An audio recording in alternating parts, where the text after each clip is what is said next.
jam hiire mon bandiraɓe sehlaɓe heɗotoɓe radio Jowol Sare hande ko ñalawma alhamis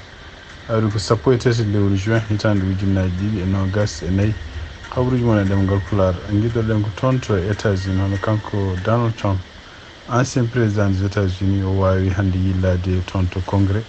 ɗum noon ko rendez-vous mo joguino hakkude makko e yimɓe wonɓe suudu représentant ji e sénateur uji tawa républicain ji ene wayno donc ɓe jaɓimomo toon e gargol makko toon noon turnade kadi e won sénateur uji walla won représentant ji ko wawde wallude parti républicain o beele no wonna neɗɗo goto ɗum noon wawi kadi ko teskira ene wawi fottude hono kanko Mitch McConnell ko neɗɗo kabdiɗo makko no fewi kadi ko kañum hoore mum o haali mum haalluji ɗi moƴƴani kañum hoore mum kadi ne wayno haalde makko haalluji ɗi beelani siftinde on tan Mitch McConnell ene wayno ko joom suudu mum meeɗi likkanademo kono noon caggal nde on yalti laamu makko ɗum noon ko nde watte empêchement nde wayno ko kanko hoore makko fuɗɗinoma e haalde oɗon debbo sifade ɗum rokkude ɗum inde ɗe moƴƴi inde ɗe ganduɗa moƴƴe moƴƴani ko wawi wonde fof ene wayno kadi o fotti toon e sénateur uji ko wayno sénateur Marco Rubio oɗo saaha joni mbiyaɗo ko kañum woni hoore yimɓe ɓe ganduɗa ɗamina ma noome pour wonde vice président makko kanko Donald Trump ɗum noon ne tumnade kadi e haalluji ko wayno Marjorie Taylor en gargol makko toon e wayno ko siftinde républicain ji ha hande ko e wiide mabɓe ko kanko ardi leydi ndi wawi wonde fof ko kanko Donald Trump ngol woni lawol makko gadanol artude toon to Washington walla toon to congrès ni hoore muɗum guila e caggal nde yimɓe makko gummi toon to haalanno to enen jani toon to congrès ɗum noon ko hitande ujunnaji ɗiɗi e nogas e goho ɗum noon to hande toon to Washington hono kanko président Joe Biden o woni oɗo saaha ko Italie ɗum noon ko batu G7 mbaɗogu toon siftinde toon tan nguɗon batu ko hande ɗamina ma waɗ nandiral hakkude kamɓe e leyɗele Europe e États-Unis ɗum noon ko mbiyata G7 pour wawde ko wallude Ukraine ɗum noon ɗamini ha wonaki Donald Trump ko kañum jogori gañade kono ene wayno ko signature uji ɓe mbaɗi oɗo saaha joni ko ala ko waylata ɗum hayso Donald Trump gañima tugnade kadi haalluji gummi toon habaruji men international toon to Mauritanie ene wayno ko ñalawma hande woni jofde campagne électoral fuɗɗoto ɗum noon campagne électoral Mauritanie fuɗɗoto ko ñande 14 ɗum noon à partir de minuit ɗum noon ko tugui jamma alhamis ha fayen ma subaka aljuma ko nden campagne fuɗɗoto ɗum noon nder leydi e Mauritanie e caggal leydi foof ene wayno ko candidat ji ɗi koko période saaha joni hayso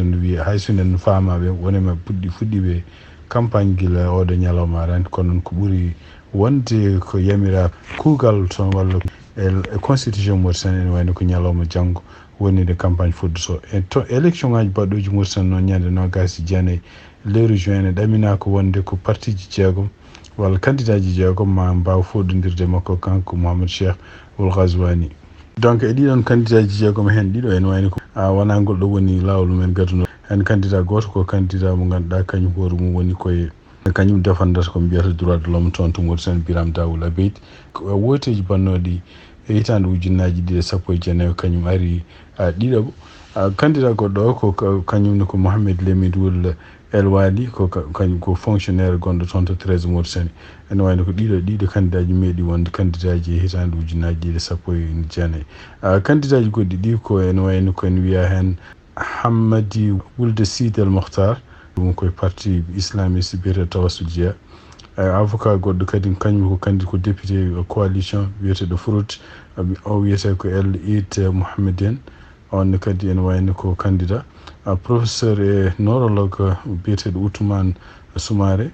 e kadi e candidat goɗɗo formation AJDMR biyeteɗo Mamadou Bocar donc ɓen ɗiɗo candidat ji en jeeɗiɗi goni foɗodiroɓe toon ardade laamu Mauritanie ko siftini ɗon tan ene wayno ko kamɓe wonɓe opposition oɗo saaha joni eɓene continue ha hande wulditade wonde ko commission gonɗo toon mo mbiyata CENI o ene wayno ene waɗi goomuji denoji ko fati woteji ɗiɗon goomuji wona goomuji ƴeftaɗe e gonga ɗum noon noɓe continue haalde ɗum mbi wonde ko ɗiɗon goomuji nde ƴefte nde candidat ji surtout opposition ndi hay goto mabɓe meeɗani haalnede kadi koolaki wonde ɗiɗon goomuji ni kañum koye menen mbawi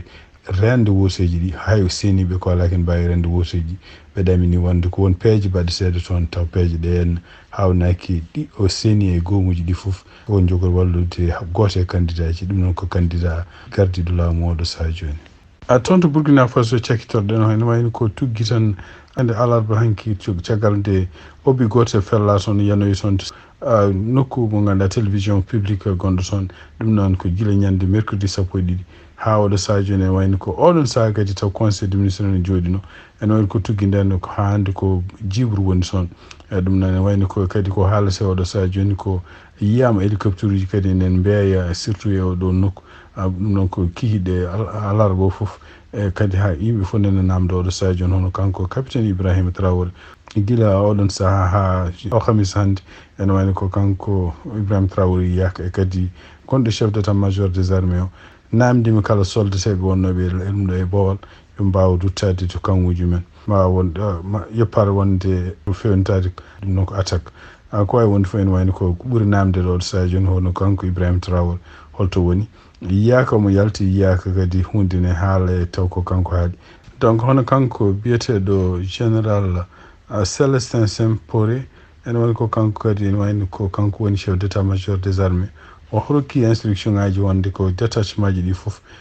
soldateɓe fof yo mbaw kañumen ko hen nadde dispositif volontaire no mbiyata ni pour wawde de rende leydi ndi donc e tugnade kadi hande habaruji gummiɗi banggueji goɗɗi ɓe mbi wonde ko oɗo saha joni en tuuma wonde ko won caɗele gonɗe hakkude mabɓe kamɓe militaire uji ɗi toon nder ɗum noon ko ɗugui tan nde piyanɗe nana surtout nde obi oɗo fella yani toon e cour télévision publique gonɗo toon ha kene wiye yimɓe maayi hen walla gañima hen e kadi auto ji kewɗi bonnama hen tugui nden ene wayno ko ala foof ko yalti kamɓe militaire koɓe kalantimɓe hol ɗum noon kadi ko ɓuuri faynude oɗo saha joni Burkina naaɓe ko wonde ko kanko capitaine Ibrahima Traoré o yiyaka o nanaka hawnaki ko to won probléme uji gonɗi hakkude mabɓe hawnaki kadi ko kuddita ko wawi wonde foof ɗum ɗon kanko gardiɗo transition Burkina Faso no yaltani guila ñande alarba ha oɗo alhamis ɗo Burkina Faso. Bandiraɓe sehlaɓe heɗotoɓe radio Joe Sar ko ɗi habaruji min joggon noon hande oɗo ñalawma alhamis ha ɗo ko 13 lewru juin hitande 2024 yiyani mbaali jaam on jarama ha jaam.